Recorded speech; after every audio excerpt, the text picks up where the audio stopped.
Hello, Krishnashtami రోజు నేను మా ఫ్రెండ్స్ అందరం కలిసి హైదరాబాద్లో ఉన్న అబిట్స్లో ఉన్న ఇస్కాన్ టెంపుల్కి అయితే వెళ్ళాము. అక్కడ ఎక్కడ చూసినా నెమలి పించాలు, ఫ్లూట్సే ఉన్నాయి అందరి చేతుల్లో. హైదరాబాద్లో ఉన్న జనమంతా ఇక్కడే ఉన్నారేమో అనిపించింది, అంతమంది జనం ఉన్నారు ఇక్కడైతే.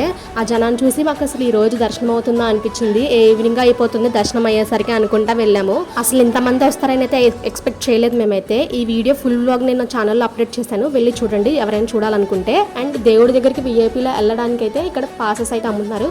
మీ డొనేషన్ కింద యూజ్ చేస్తారంట ఆ మనీని. 4 మెంబర్స్కి 1000 రూపీస్ అంట. ఒక హాఫ్ అన్ అవర్ క్యూలో నిల్చుని అలా వెళ్ళిపోయాము. టెంపుల్కి అయితే రీచ్ అయిపోయాము. హాఫ్ అన్ అవర్ తర్వాత టెంపుల్ అయితే చాలా అంటే చాలా బాగుంది. టెంపుల్ లోపల ఇలా కృష్ణుడి బొమ్మలు ఉన్నాయి, హిస్టరీ లాగా మొత్తం బాగా పెట్టారు, చాలా బాగా అనిపించింది. ఇంకా కృష్ణాష్టమి ఎలా చేసుకున్నారో నాకు కమెంట్ సెక్షన్లో కమెంట్ చేసి చెప్పండి. టెంపుల్ అండ్ దేవుణ్ణి అయితే మంచిగా అలంకరించారు, చాలా బాగా అనిపించింది. మంచిగా దర్శనం చేసుకుని మేమైతే బయటకు వచ్చేసాం. మళ్ళీ నెక్స్ట్ వీడియోలో కలుసుకుందాం. అప్పటి వరకు బాయ్ గాయ్స్.